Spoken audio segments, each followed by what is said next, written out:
Baiklah, saya akan menjelaskan mengenai materi dari pengantar tes Stanford Binet, di mana tes inteligensi yang pertama kali dipublikasikan adalah tes Binet-Simon pada tahun 1905 di Prancis. Hal ini karena Alfred Binet mendapatkan tugas dari pemerintahan untuk mendeteksi anak-anak yang memiliki kecerdasan terbelakang. Skala ini yang dikenal sebagai skala 1905 terdiri dari 30 masalah atau tes yang diatur dalam urutan tingkat kesulitan yang makin tinggi, di mana tingkat kesulitan ditentukan secara empiris dengan menyelenggarakan tes pada 50 anak normal berusia 3-11 tahun dan pada sejumlah anak terbelakang mental dan orang dewasa. Bentuk tes Binet ini dalam skala Stanford Binet memiliki materi yang terdapat berupa sebuah kotak berisi bermacam-macam benda mainan tertentu yang akan disajikan pada anak-anak, 2 buah buku kecil yang memuat cetakan kartu-kartu. Sejumlah tes menuntut pengukuran waktu respon individu. Maka dari itu, tes ini tidak diadaptasikan untuk tes kelompok. Ciri khas lain dari tipe tes Stanford Binet ini adalah dibutuhkan seorang tester atau penguji tes yang amat terlatih. Yang kedua, aspek yang diukurnya dari fisiologis, di mana yang pertama pengertian verbal, yang kedua kemampuan angka-angka, yang ketiga penglihatan ke ruangan, yang keempat kemampuan penginderaan, yang kelima ingatan, yang keenam penalaran, dan yang ketujuh kelancaran kata-kata. Sekian penjelasan dari saya. Terima kasih. Baiklah, selanjutnya itu tes Stanford Binet. Tes Binet-Simon ini adalah tes intelijensi yang pertama sekali dipublikasikan pada tahun 1905 di Paris, Prancis. Nah, untuk mengukur kemampuan mental seseorang. Tes Binet yang digunakan di Indonesia itu saat ini adalah Stanford Binet Intelligence Scale Form LM, yaitu revisi ketiga dari Terman dan Merrill pada tahun 1960. Nah, tes ini terdiri dari kelompok-kelompok soal yang digolongkan dengan tingkatan-tingkatan umur, mulai dari tahun kedua, berikutnya tahun 2 6 bulan, dan seterusnya sampai tahun 5 itu dengan interval 6 bulan, dan selanjutnya pada tahun 6 sampai ke 14 itu dengan interval 12 bulan atau 1 tahun. Nah, dilanjutkan dengan kelompok soal dewasa rata-rata, dewasa superior 1, 2, dan 3 itu menurut Terman dan Merrill pada tahun 1960. Selanjutnya yaitu skala Stanford Binet ini dikenalkan secara individual dan soal-soal tesnya itu diberikan secara lisan oleh si pemberi tes. Nah, oleh karena itu si pemberi tes haruslah orang yang mempunyai latar belakang pendidikan yang cukup di bidang psikologi, sangat terlatih ya tentunya dalam penyajian tesnya dan mengenal betul isi dari tes dalam skala tersebut. Nah, skala ini tidak cocok untuk dikategorikan pada orang dewasa.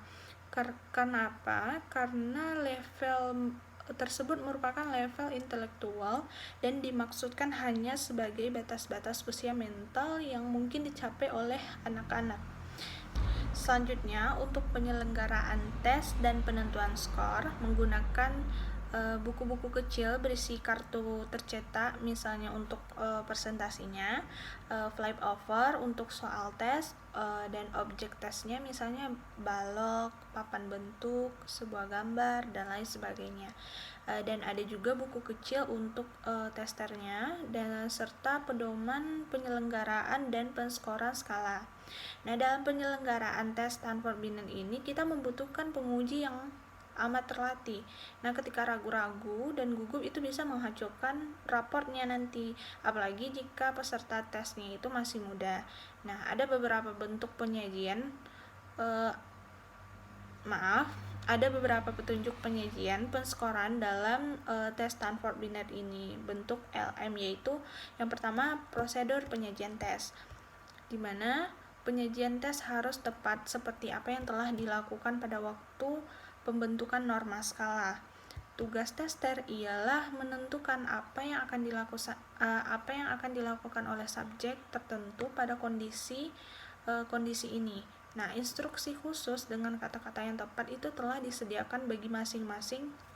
Selanjutnya yaitu petunjuk-petunjuk umum. Nah, syarat yang paling penting untuk menentukan suatu skor tes mental yang valid bagi skala Stanford Binet ini ialah tester yang mengetahui alatnya dan yang peka akan kebutuhan subjek yang akan dites tersebut nantinya. Nah, tester itu harus akrab dengan penyajian sehingga nanti seluruh perhatian itu terdapat diarahkan pada subjeknya. Nah, untuk membuat subjek-subjek itu tidak tegang dan memungkinkan ia berusaha secara optimal. Nah, selanjutnya akan dijelaskan oleh rekan saya. Baik, materi selanjutnya prinsip umum dalam pelaksanaan. Dalam prinsip umum mencakup yang pertama, kapan suatu pertanyaan dapat diulang. Apabila subjek tidak mengerti pertanyaan yang diajukan kepadanya, atau dia bertanya apakah arti dari pertanyaan tersebut, maka tester diperbolehkan menerangkan hanya dengan jalan mengulang bagian tertentu pada pertanyaan itu. Yang kedua, jawaban meragukan. Sumber kesalahan yang sering terjadi dalam penyajian tes ialah apabila tester tidak mengikuti jawaban dengan jelas. Yang ketiga, pentingnya raport. Penting sekali untuk memelihara keberanian. Ini dapat dilakukan dengan menunjukkan sikap bersahabat dan memberikan senyuman penuh pengertian. Yang keempat, penyesuaian tes pada anak-anak prasekolah. Pada penyajian tes anak-anak prasekolah, testerlah yang harus menyesuaikan terhadap situasi yang baru dan menghadapi keadaan-keadaan darurat. Bukan hanya anak, tester harus terampil menentukan kapan harus berhenti tepat pada saat pemberian dorongan yang cenderung menyebabkan atau menaikkan negativisme. Yang terakhir, penilaian jawaban. Tester perlu menguasai dengan sungguh-sungguh aturan-aturan penskoran, standar penskoran, dan contoh-contoh jawaban dalam standar penskoran yang ada pada buku kunci. Saya Valen akan membacakan tentang 6 penyajian tes. Yang pertama ada lingkungan. Tempat penyajian tes yang baik adalah tempat di mana anak sudah biasa dan di mana anak merasa enak. Tidak ada gangguan-gangguan dari apapun dan orang lain. Yang B, adanya orang lain. Gangguan karena hadirnya orang lain merupakan hal yang paling memberatkan, terutama ibunya atau gurunya. Karena adanya orang asing bagi anak kurang berpengaruh pada anak tersebut. Yang C, penggunaan bahan-bahan. Tester harus mengatur secara sistematis bahan-bahan tes sehingga ia tidak akan kehilangan waktu untuk mencari-cari seperti kartu, stopwatch, atau pensil. Apabila hal tersebut masih terjadi, maka akan mengganggu hubungan baik dan akan memperpanjang waktu tes. Yang D, lamanya penyelenggaraan tes. Pemberian tes selama 1 jam adalah waktu yang tidak terlalu lama kecuali pada anak yang sangat muda. Testing bahkan dapat diperpanjang menjadi 1,5 jam tanpa adanya kehilangan perhatian atau terjadinya kelelahan. Yang E, mempertahankan kondisi standar testing. Instruksi harus selalu tersedia. Tester sering menempatkan bahwa subjek tertarik dan melihat pencatatan jawaban-jawabannya, terutama catatan keberhasilan atau kegagalan. Maka penting sekali untuk mengubah simbol-simbol yang dipakai. Misalnya, kalau benar diberi tanda V, kalau salah diberi tanda VO. Yang F, di mana testing dimulai.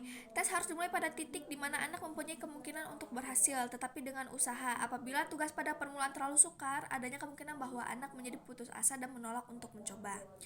Yang G, penyebaran keberhasilan. Penyebaran biasanya lebih meluas pada tingkat umur yang lebih tinggi daripada yang lebih rendah. Hal ini disebabkan karena bebasnya jarak antara dua tingkat umur lebih besar pada fase perkembangan mental awal yang diukur dengan tes pada tingkat rendah daripada perkembangan selanjutnya. Yang H, tes pengganti. Pada tiap-tiap tingkat umur dalam skala L sampai M diberikan satu tes ekstra untuk menggantikan suatu tes yang keliru penyajiannya.